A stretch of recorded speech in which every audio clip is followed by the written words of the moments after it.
डुबकी लगाने से लेके और विश्वनाथ मंदिर के गर्भगृह तक जाने तक उनका पूरा इवेंट चलता रहा। मंदिर का निर्माण नहीं, काशी विश्वनाथ मॉल का निर्माण उन्होंने किया है।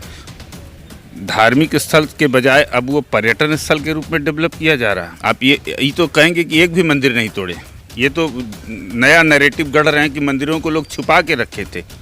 धर्म का पालन कर रहे हैं। स्वयं योगी मूर्ति पूजा के विरोधी हैं। प्रतिमा था जो 300 वर्ष पुराना था, उस प्रतिमा को योगी ने खड़ा होकर तोड़वाया कि अन्नपूर्णा जी को लाए और 22 जिलों में घुमाए, 22 जिलों में उनसे वोट मंगवा रहे थे। आप जाइए, रोज़ अखबार में भी निकल रहा और सोशल मीडिया पर भी दिया जा रहा है कि लाइन गोदौलिया तक लग रही है। ईस्ट इंडिया कंपनी का फिर से प्रादुर्भाव हुआ है विश्वनाथ मंदिर में। मतलब मोदी जी क्या है, क्लोरीन है कि वो नहा लिए तो पूरा स्टोर क्या होता है, प्रायश्चित करना होगा, रीस्टोर तो नहीं होगा उसका। नमस्कार, आप देख रहे हैं फोरम और मैं हूं प्रभात। इस वक्त हम बनारस में हैं और हमारे साथ तमाम मुद्दों पर बात करने के लिए हैं काशी विश्वनाथ मंदिर के महंत राजेंद्र तिवारी जी। सर, आपका स्वागत है पहले हमारे चैनल पर। नमस्ते, धन्यवाद। हम बात करने वाले हैं तमाम मुद्दों पर, जैसे कि आजकल मोदी जी अभी आए थे हाल ही में और उन्होंने वर्तमान में काशी विश्वनाथ मंदिर के कॉरिडोर का उद्घाटन किया और उसके साथ साथ उन्होंने गंगा में डुबकी भी लगाई। तमाम चीज़ें हुई यहाँ पर, तमाम तरीके के उद्घाटन, शिलान्यास, इस तरीके की चीज़ें चल रही हैं। और एक चर्चा चल रही है आजकल चुनाव के टाइम पर कि मंदिर बनने की तैयारी हो रही है काशी में, मथुरा में। इन सभी तमाम मुद्दे हैं इस तरीके के, और जिन पर महंत हैं चूँकि तो काफ़ी अच्छे से बताएंगे, काफ़ी विस्तार से बताएंगे। और हम आपसे वही जानना चाहते हैं कि काशी विश्वनाथ मंदिर का जो कॉरिडोर का उद्घाटन हुआ है, इसके लिए क्या क्या बलि दी गई, एक तरीके की कई सारी चीज़ें आप मतलब सामने आ रही हैं, उस पर आप क्या कहना चाहेंगे? देखिए, ऐसा है कि ये पूरा काशी विश्वनाथ कॉरिडोर का जो उद्घाटन है, ये पूरा एक चुनावी स्टंट है। इसको इवेंट के रूप में प्रधानमंत्री जी ने यहाँ पर लिया। और आप देखे होंगे कि जब गंगा स्नान कर रहे थे तो वो अभिवादन किसका कर रहे थे मुझे नहीं पता, क्योंकि जनता वहाँ नहीं थी, हाथ हिला रहे थे। तो डुबकी लगाने से लेके और विश्वनाथ मंदिर के गर्भगृह तक जाने तक उनका पूरा इवेंट चलता रहा।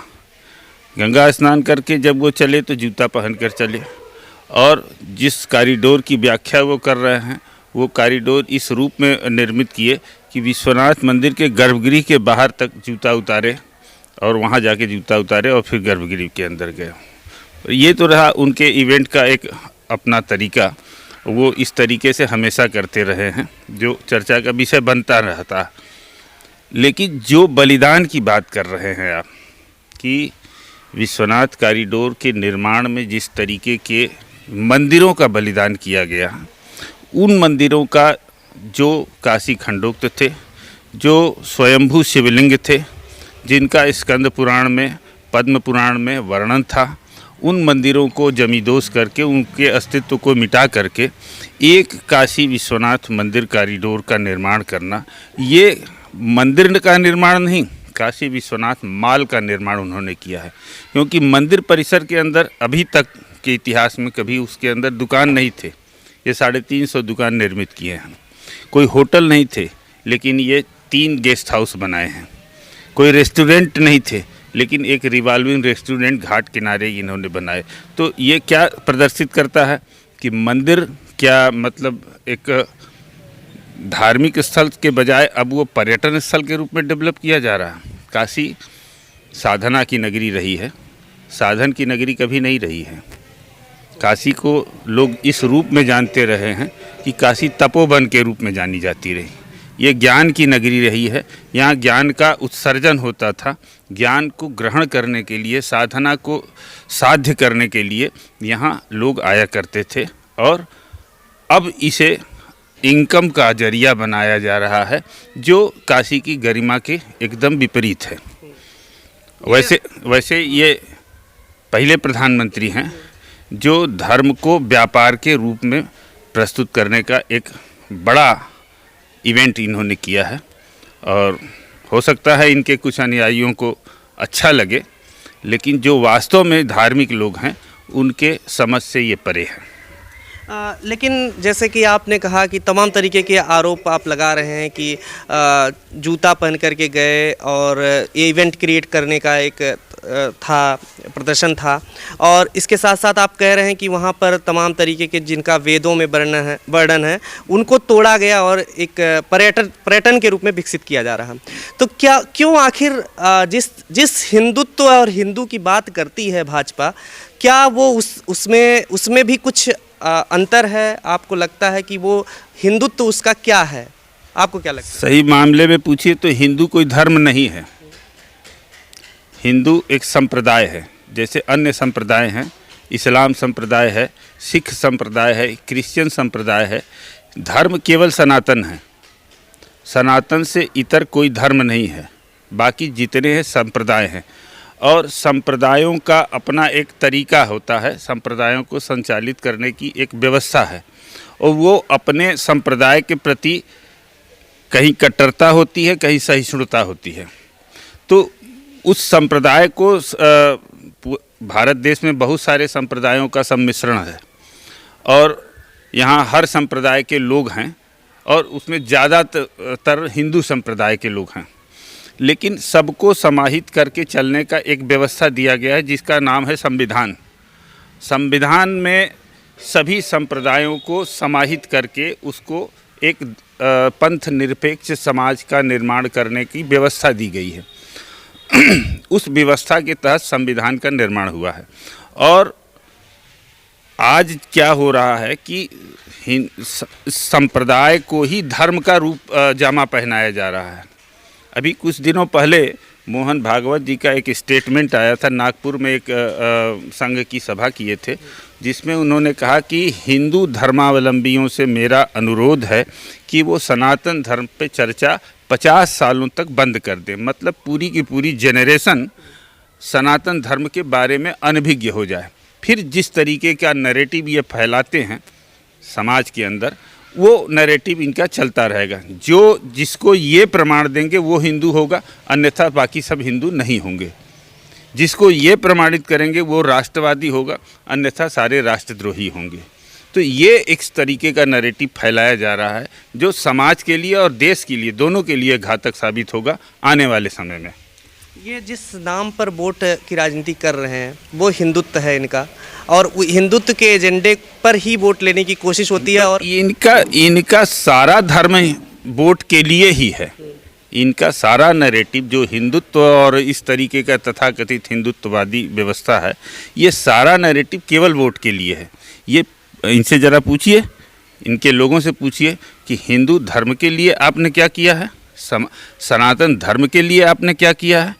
जिन मंदिरों को तोड़ा है उन मंदिरों को क्यों तोड़ा है। आप ये तो कहेंगे कि एक भी मंदिर नहीं तोड़े। ये तो नया नैरेटिव गढ़ रहे हैं कि मंदिरों को लोग छुपा के रखे थे। अरे गजब की बात कर रहे हैं। पूरे इस तरीके से पूरा काशी एकदम आप जमींदोज कर दीजिए अगर छुपा के रखें। कौन सा ऐसा घर है जिसके घर के अंदर मंदिर नहीं है?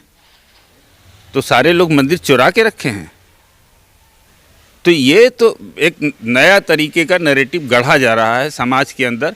यही एक धर्मावलंबी है, बाकी कोई धार्मिक नहीं है। अगर ये वास्तव में धार्मिक हैं तो इतने मंदिरों को तोड़ने के प्रति इनका क्या मनसा था, और जिन मंदिरों को विस्थापित किया गया उन मंदिरों को क्या धार्मिक रीति रिवाज से हटाया गया? कलाहरण पद्धति जो हमारे सनातन धर्म में है कि किसी भी प्राण प्रतिष्ठित मूर्ति जो होती है वो निर्जीव नहीं होती है, सजीव होती है। हम अपने देवता को निर्जीव नहीं मानते। मुर्दे का कोई पूजा करता है? जो भी पूजा करता है वो प्राण प्रतिष्ठित, प्राण युक्त देवता का पूजा करता है ना। जिस देवता का मैं प्राण प्रतिष्ठा करता हूँ उसके प्रति मेरी श्रद्धा होती है, उसको भोग लगता है, उसकी आरती होती है, उससे हम आशीर्वाद ग्रहण करते हैं। तो ये इस पर क्या लगता है कि आप महंत हैं और वहाँ पे जितने लोग हैं, वहाँ पे पुजारी या जो भी इस तरीके के लोग हैं जो देख रेख में हैं, उनमें उनके अंदर भी बताइए, वेतनभोगी कर्मचारी का क्या हिम्मत है कि वो बोल देगा उनके खिलाफ? वो जितने कर्मचारी हैं वेतनभोगी हैं, आईएएस अधिकारी या डीएम एसएसपी कमिश्नर, किसी की हिम्मत है कि मोदी के खिलाफ एक शब्द बोल दे? वो जानता है कि ये गलत है, वो बोलने की हिम्मत रखता है। आप कैसे उम्मीद कर सकते हैं कि वो हम योगी से पूछ रहे हैं, ये योगी चोला पहन के योगी बन गए हैं, लेकिन क्या ये अपने धर्म का पालन कर रहे हैं? स्वयं योगी मूर्ति पूजा के विरोधी हैं और आप मूर्ति के लिए आप दुकान चला रहे हैं। तो जिसका मन वचन कर्म एक नहीं है वो संत हो ही नहीं सकता। वो तो स्वयं में एक अपने आप में विवाद का एक प्रतिमूर्ति है। तो संत होने पर आप मतलब ऐतराज जता रहे हैं कि संत इनके पूरे व्यक्तित्व पर हम प्रश्न चिन्ह है। जो खड़ा होकर मूर्ति तोड़वाया, विश्वनाथ मंदिर के गर्भगृह के ईशान कोण में अन्नपूर्णा जी का आदमकद प्रतिमा विद्यमान था, जो 300 वर्ष पुराना था। उस प्रतिमा को योगी ने खड़ा होकर तोड़वाया, उस मंदिर को तोड़वाया। वहाँ से अभिमुक्तेश्वर जो विश्वेश्वर के गुरु के रूप में विद्यमान थे, विश्वनाथ मंदिर के विश्वनाथ पंचायन जो देवता अहिल्याबाई के समय वो बने थे मंदिर, वो अभिमुक्तेश्वर का मंदिर तोड़वाए, वहाँ से तोड़वा के हटवा दिए, शिवलिंग वहाँ से हटवा दिए। सत्यनारायण, लक्ष्मी नारायण का और गणेश जी का विग्रह था, उसको तोड़वा के वहाँ के मूल स्थान से हटा दिए। पार्वती जी का विग्रह था, गणेश जी का विग्रह था, उसको उसके मूल स्थान से हटा दिए। और नया अन्नपूर्णा जी अब लिया रहे हैं कनाडा से। मतलब क्या वो बता रहे हैं, वही बता रहे हैं ना कि 108 साल पहले चोरी हुई थी। किसी के पास प्रमाण है क्या कि 108 बरस पहले कोई अन्नपूर्णा जी का विग्रह चोरी हुआ था? किसी थाने में रपट है क्या? एफआईआर है क्या? कोई ऐसा एविडेंस हो जिससे ये साबित हो कि ये मूर्ति चोरी हुई थी? ये कौन बता रहा? ये इनके संघ के उसमें लिखा हुआ है, गोलवरकर सावरकर के इतिहास में लिखा हुआ है कि ये अन्नपूर्णा जी की चोरी हुई थी। और इंतज़ार तब तक हो रहा था कि जब मोदी जी की सरकार बनेगी तो वहाँ से अन्नपूर्णा जी को लाएंगे। और आप देखिए कि अन्नपूर्णा जी को लाए और 22 जिलों में घुमाए, 22 जिलों में उनसे वोट मंगवा रहे थे। खबरों में बने रहने के लिए फोरम 4 को सब्सक्राइब करें और नोटिफिकेशन पाने के लिए बेल आइकन दबाएं।